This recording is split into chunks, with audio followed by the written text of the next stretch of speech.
Right, so hello and welcome back to Books and Things, and today, as part of the current readathon at Jane Austen July, which I'm hosting with Marissa from Blatantly Bookish, I thought I would do a video talking about my history of reading Jane Austen.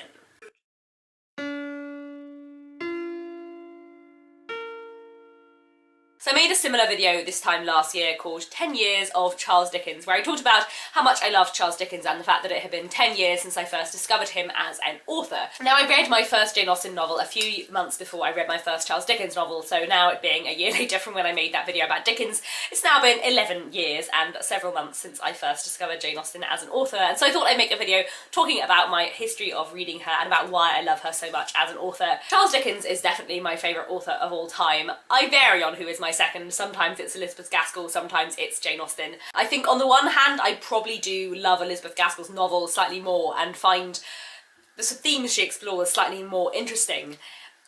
But at the same time, Jane Austen has such a strong hold on my heart, and I've had such a kind of emotional connection with her books for so many years, so yeah, maybe they're tied. Maybe they are tied. So my first ever kind of experience with a Jane Austen story, or kind of experience of Jane Austen, I suppose, in any way, was watching this adaptation of Pride and Prejudice from 2005. So I would have been about 12, and me and my brother and my parents went to see it in the cinema. And I remember really enjoying this. Though also, interestingly, I remember being really confused about the Lydia Wickham plotline, because I remember not really understanding why everyone thought it was such a big deal. So I remember being very confused by that, but apart from that, I remember I really loved it. And that was my first experience with Jane Austen in any way, shape or form. And then I suppose it would have only been like a year and a half later I read my first Jane Austen, which was also Pride and Prejudice. It must have been in the kind of first half of 2007, and I must have been about 13 years old, and I remember absolutely adoring it. This was, I think, the third classic I ever read. I'd already read Jane Eyre and North and South by the time I got to Pride and Prejudice. One thing I really remember is that while I had adored Jane Eyre and North and South, the language in Pride and Prejudice I found actually much more accessible and much easier to follow, partly I suppose because it's such a dialogue heavy book, and I remember really enjoying it. I remember the editions I read it on. My mum had really lovely red bound folio editions of Jane Austen sat on the shelf, which I read all of them from and really loved. I don't remember the order that I read all of Jane Austen books in, but I remember for certain that the second Jane Austen book I read was Sense and Sensibility, which I read in June of 2007, just a few months after Pride and Prejudice, and which I read immediately after reading Our Mutual Friend by Charles Dickens. I remember that very well, and I know that because I wrote about both of them for a school project, and in fact I still have the school project, so I can read you my thoughts about Sense and Sensibility from when I was 13. Yes, I can. I will spare you my long summary of the plot, but I will give you the last few paragraphs of my review, bearing in mind I was, 14 years old at this point. I think people who like romance would enjoy this book a lot, but only people who do not mind historical things. Personally, it is the sort of book I like, although I didn't enjoy it as much as Pride and Prejudice, also by Jane Austen, which I have read before. I didn't think The Sense and Sensibility had such a good story or was written as well. However, this may be because it was written earlier and her writing improved as she got older. I didn't like it as much as the first book I reviewed either, because unlike Our Mutual Friend, it follows one simple plot and doesn't have very many character. No S. Terrible spelling there, 14-year-old Katie. The thing I liked most about Charles Dickens' work was the amount of characters and subplots which are not found in many Jane Austen novels. Nevertheless, overall I enjoyed reading it and would recommend it to anyone with similar interest to me. So there we go, a kind of lukewarm review of Sense and Sensibility. Still, a lot of that I do stand by. I like Sense and Sensibility, but it's probably my least favourite Jane Austen novel. I think it's one of the least perfect of her books. And still, it's nice to have a record of my 14-year-old thoughts. Like I said, I don't remember the order that I read the rest of Jane Austen in, but I'm fairly certain that Mansfield Park was my last one. And I know that I had read all of Jane Austen's novels, not counting shorter works like Lady Susan or her Juvenilia, by the time that I was 16 or so, because I specifically remember sitting in a particular part of the school where I know I didn't hang out in sixth form. I only hung out there in year 10 and 11, and I remember talking to a friend of mine called Richard, who was reading Mansfield Park. He was sat there reading Mansfield Park, and we had a conversation about it in which he said he thought it was boring and not as good as the rest of Jane Austen's work, and I agreed because I'd already read it, so therefore I must have read all of Jane Austen by the time I was 16. The first time I read Mansfield Park, I thought it was pretty boring and not as good as the rest of Jane Austen. Oh, I have changed my mind so much since then. I adore this book a lot. When I was doing my A-levels, so when I was kind of 16, 17, we studied Pride and Prejudice for one of the exams, which is something I absolutely loved. I mean, Pride and Prejudice is one of my favourite books of all time, and studying a book that I love often makes me love it even more. And it's also really nice to see how much the rest of my class enjoyed it, including a lot of people who were very sceptical. But the humour in Pride and Prejudice, I think, won a lot of people over, because it is an incredibly funny book. It's one of the things I love about Jane Austen is just how hilarious she is, and just how wonderful her wit is throughout her books. I really, really loved studying Pride and Prejudice at A level, and it was really, really nice actually to look at her in more depth, especially I think because I think by that time I was reading a lot of Victorian literature, a lot of later 19th century literature, which tends to be a bit grittier on the surface than Jane Austen. I kind of had the impression when I was 16 that Jane Austen was just a bit fluffier than Dickens, and therefore I didn't like her as much. And actually studying Pride and Prejudice and sort of studying Mansfield Park, as I did at university, as I'll talk about in a minute, really made me think about the fact that Jane Austen is really, really not fluffy at all, and how dark her books can sometimes be under the surface, and just how much social and cultural criticism there is in her books. They're not just love stories, there's so much else going on, and although they're not as kind of long and complicated and big as Dickens, and although their social criticism isn't as sort of on the nose and on the surface, it is still very, very much present in her books. That's one of the things I love about the way she writes. As I just mentioned, I studied Mansfield Park at university. I studied it in first year, and when I reread Mansfield Park, it just completely changed my opinion of it, and I absolutely fell in love with it.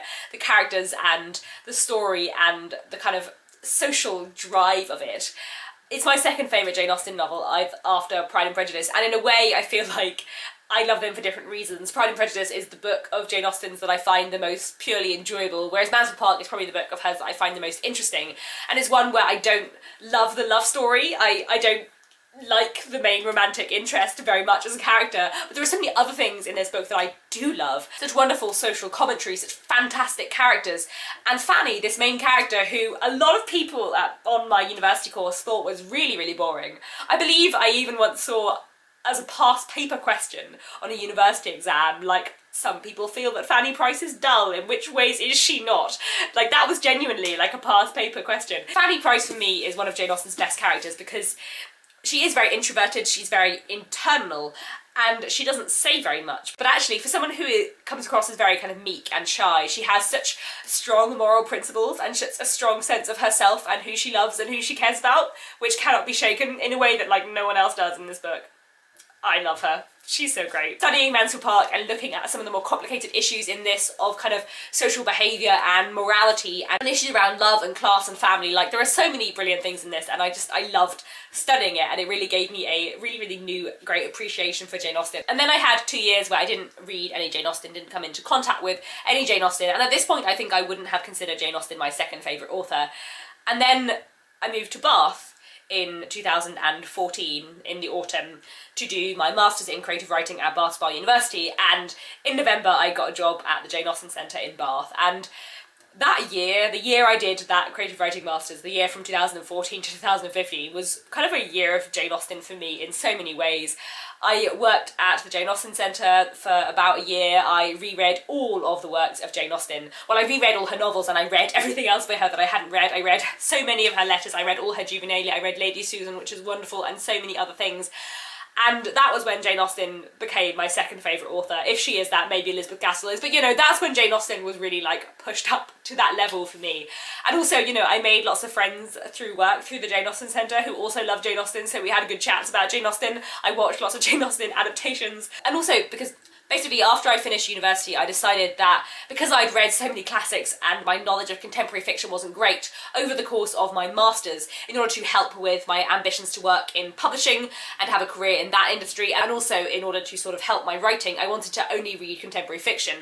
But then, because I was working at the Jane Austen Centre, I allowed myself a free pass on Jane Austen. So the only classics I read for a whole year while I was doing my masters were Jane Austen, so I think that also made me love Jane Austen all the more. Working at the Jane Austen Centre was a really wonderful experience, and certainly increased my love for Jane Austen a lot. To begin with, I learnt an awful lot more about her as a person, both reading biographies and more about her, and learning a lot more about her life. Also, I spent a lot of time talking to a lot of people who loved Jane Austen, both colleagues of mine who worked at the centre who were all very, very knowledgeable, or people coming round the centre who came with different viewpoints and different ideas about Jane Austen, who loved her for different reasons, and it was just wonderful. It was so nice, and I really, really enjoyed working there. I worked there part-time, so I was doing a master's, but I worked there sort of 2 or 3 days a week. By the end, I was probably working 4 days a week during the summer when I was just doing my dissertation rather than having sort of contact hours on my master's course. And I really, really enjoyed it. I mean, literally, I got paid to dress up in a bonnet and Regency dress and talk to people about Jane Austen all day. I don't think it's the kind of thing I would like to do forever. I think it's the kind of thing where if I had done it full time, it probably would have been quite exhausting, but doing it a few days a week was so thoroughly enjoyable. Like, it did not feel like going to work. It was great. The Jane Austen Centre in Bath, I can tell you about how it worked when I worked there. I do think it slightly has remoulded and shaped itself now and works slightly differently, but when I worked there, everyone that came in got like a 12-minute introductory talk, which I would present to people, telling them about the life of Jane Austen. Then they'd go around the centre, look at the exhibition. It's not a house in which Jane Austen used to live, though it is on one of the streets where she used to live in Bath, and it's a kind of exhibition about her life. In my year, 2014 to 2015, was very much taken up with Jane Austen. Rereading all of her books was wonderful, especially rereading them in Bath, like rereading Northanger Abbey and Persuasion in Bath, and like knowing I'd just been walking up one of the, like the street where the Tilneys have their lodgings, like that was great. That was really, really fun. But even rereading the rest of her books, some of them for the first time in a very long time, reading them in a slightly different way to what I had done as a teenager, and also knowing much more about her life and reading those lesser known works by her, like Lady Susan. How had I never heard of that before I worked in the Jane Austen Centre? It's a brilliant novella by her, which I absolutely love. It wasn't published in her lifetime, but like it's fantastic. It's so, so great. And her juvenilia as well is absolutely hilarious, and reading her letters is such a moving experience. I also feel like I learned so much more about Jane Austen and got a new appreciation of Jane Austen from talking to a lot of the people I worked with at the Jane Austen Centre who loved Jane Austen as well, and sometimes for different reasons or with different favourite books. And also, like I said, talking to people who were going round the Jane Austen Centre and seeing people's reactions to Jane Austen, because Jane Austen inspires a lot of love in a lot of people, and sometimes it would be the love stories, and sometimes it would be the social criticism,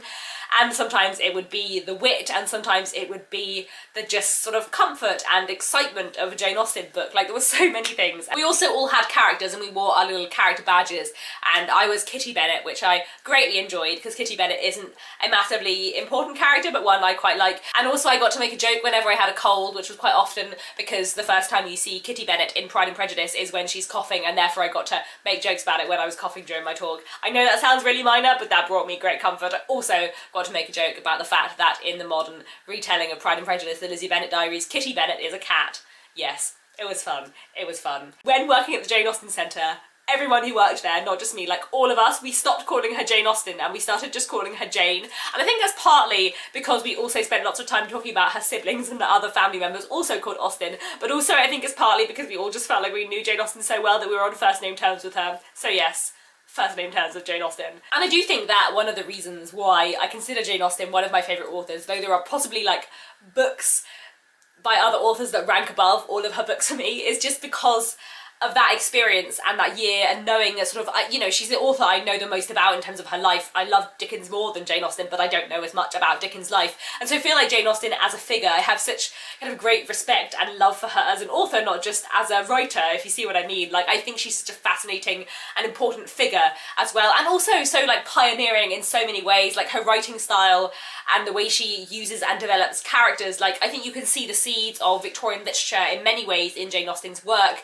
and her characterization and her wit, like she does such interesting things with books. Like, she writes so well, and kind of free and direct discourse and so on, and other techniques which she kind of pioneered. I think she's so great and she's so wonderful, and I love as well, something I like to remind lots of people at the Jane Austen Centre, because a lot of people know that Jane Austen wrote anonymously, but she didn't write under a pseudonym. It's interesting that a lot of female Victorian writers wrote under male pseudonyms. Jane Austen didn't want people to know who she was. She wrote anonymously, but she wrote under the pseudonym of a lady because she wanted everyone to know that she was a woman. Like, I think that's really, really interesting, isn't it? And there are so many things I love about Jane Austen. I've spoken, of course, about my kind of long history of reading her and the very kind of intense Jane Austen experience I had working and living in Bath. Also, you know, her books are purely fantastic. I made a video quite a few years ago now called Let's Talk About Jane Austen, where I just talk about all the reasons why I love her, so I'll link that down below. But like, to repeat some of what I said there, you know, I love the humour and wit of her books. I love her brilliant characterisation, which feels so real and yet also covers such awful, despicable people, because I love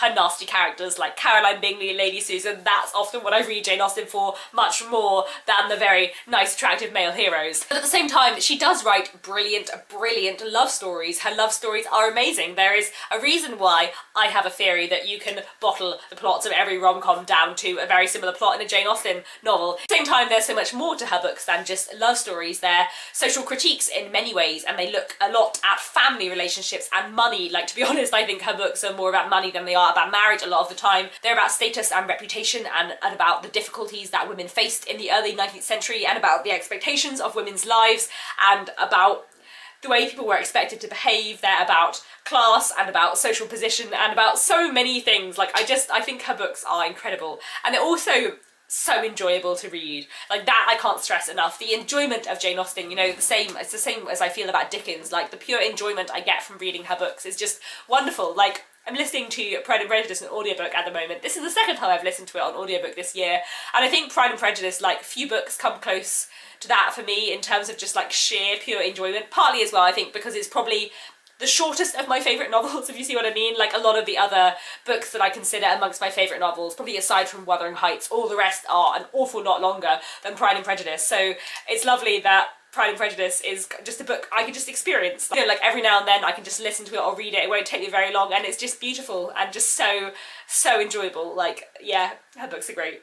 Her books are great. I feel like that's all I wanted to say. This was just a, you know, half-hour gush about Jane Austen. Hopefully it won't be half-hour by the time I've edited it down. But yeah, pretty much I love Jane Austen a lot, and this has been my 11 years of Jane Austen. I'm very glad that I discovered Jane Austen as a teenager and went on to love her as much as I do.